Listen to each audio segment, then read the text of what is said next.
మంచి healthy recipe అండి. Cabbage పెసరపప్పుతో చేసిన పప్పు. నమస్తే, శ్రీ క్రియేషన్కి స్వాగతం.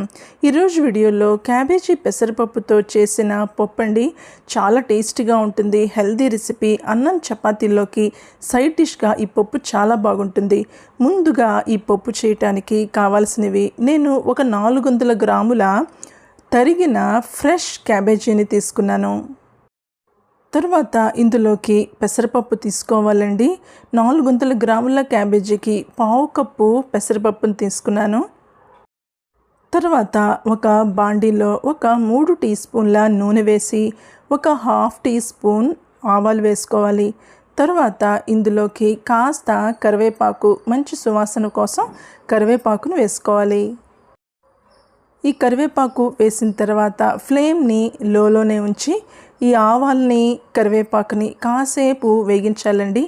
ఆవాలు చిటపట్లాడిన తర్వాత సన్నగా తరిగిన ఈ క్యాబేజ్ని బాండిలో వేసుకోవాలి.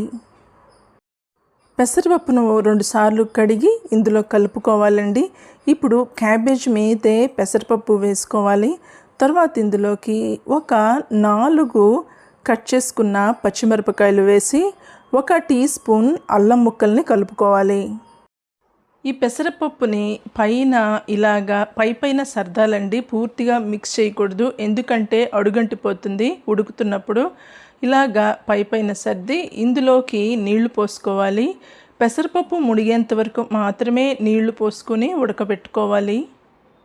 నీళ్లు పోసిన తర్వాత మూత పెట్టుకోవాలండి. ఈ మూత మీద, ఈ ప్లేట్ మీద నీళ్లు పోస్తున్నాను, ఎందుకంటే గనక నీళ్లు కూడా, ఈ పైన పోసిన నీళ్లు కూడా వేడెక్కి కూర తొందరగా ఉడికిపోతుంది.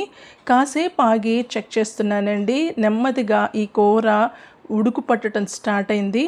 ఇప్పుడు ఒకసారి కూరని మిక్స్ చేస్తున్నాను. మధ్యలో ఒక 5 నిమిషాలకు ఒకసారి మిక్స్ చేస్తే చాలండి.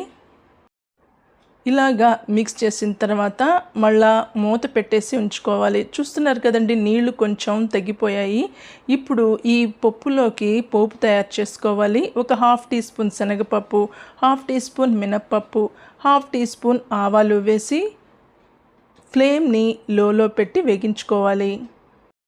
ఈ పప్పు దినుసులు ఇలాగా కాస్త రోస్ట్గా వేగిన తర్వాత ఇప్పుడు ఎండుమిరపకాయలు వేసుకోవాలండి. ఒక 4 ఎండుమిరపకాయలని చిదుముకొని వేసి ఒక 1/2 టీ స్పూన్ నూనె వేసి వేగించుకోవాలి.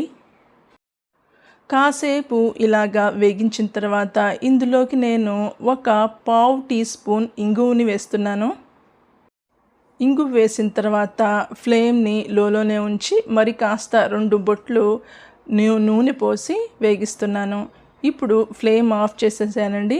ఈ పోపుని ఇప్పుడు తీసి మిక్సీలో వేసి గ్రైండ్ చేసుకోవాలి. ఇందులో సగం పోపుని మాత్రమే నేను గ్రైండ్ చేస్తున్నానండి, మిగతా సగం పోపుని ఉంచాను. చూసారు కదా, ఇలాగా గ్రైండ్ చేసి ఉంచాను. ఇప్పుడు మళ్ళీ చెక్ చేస్తున్నానండి. పప్పు బాగా ఉడికిపోయింది, పెసరపప్పు కూడా బాగా ఉడికిపోయిందండి. పెసరపప్పు ఉడికిన తర్వాతే ఉప్పును కలుపుకోవాలండి. నీరు కూడా చూస్తున్నారు కదా, ఇందులో ఉన్న నీళ్లు పూర్తిగా ఇంకిపోయాయి. నీరంతా పోయిన తర్వాత ఈ పప్పు కూరలో తగినంత ఉప్పుని కలిపి, ముందు పోపుని గ్రైండ్ చేశాం కదండి, ఆ కారాన్ని ఇందులో కలుపుకోవాలి. ఈ పప్పు కూర అంతా ఉడికిన తర్వాత అడుగంటకుండా ఫ్లేమ్ని లోనే ఉంచి ఇలాగా ఉప్పుని బాగా కలిపేసుకోవాలి. ఉప్పు గ్రైండ్ చేసిన పోపుని బాగా మిక్స్ చేసిన తర్వాత విడిగా కొంచెం పోపు ఉంచానండి, అది వేసి కాస్త కొత్తిమీర వేసి ఇప్పుడు అంతా మిక్స్ చేసుకోవాలి. కొత్తిమీర కలిపితే కనుక చాలా టేస్ట్గా ఉంటుందండి ఈ కర్రీ. ఇలాగా బాగా మిక్స్ చేసిన తర్వాత మూత పెట్టేసి 1-2 నిమిషాలు ఉంచి తీసేయటమేనండి. ఈ క్యాబేజీ కర్రీ చాలా టేస్ట్గా ఉంటుందండి, హెల్త్కి కూడా చాలా మంచిది. అన్నం చపాతీల్లోకి సైడ్ డిష్గా చాలా టేస్ట్గా ఉంటుంది. తప్పకుండా మీరు కూడా ట్రై చేయండి. ఈ రెసిపీ వీడియో మీకు నచ్చితే గనక ప్లీజ్ ఛానల్ని లైక్ చేయండి, మీ ఫ్యామిలీకి కానీ ఫ్రెండ్స్కి కానీ షేర్ చేయండి. సబ్స్క్రైబ్ చేసుకోవటం మర్చిపోవద్దు.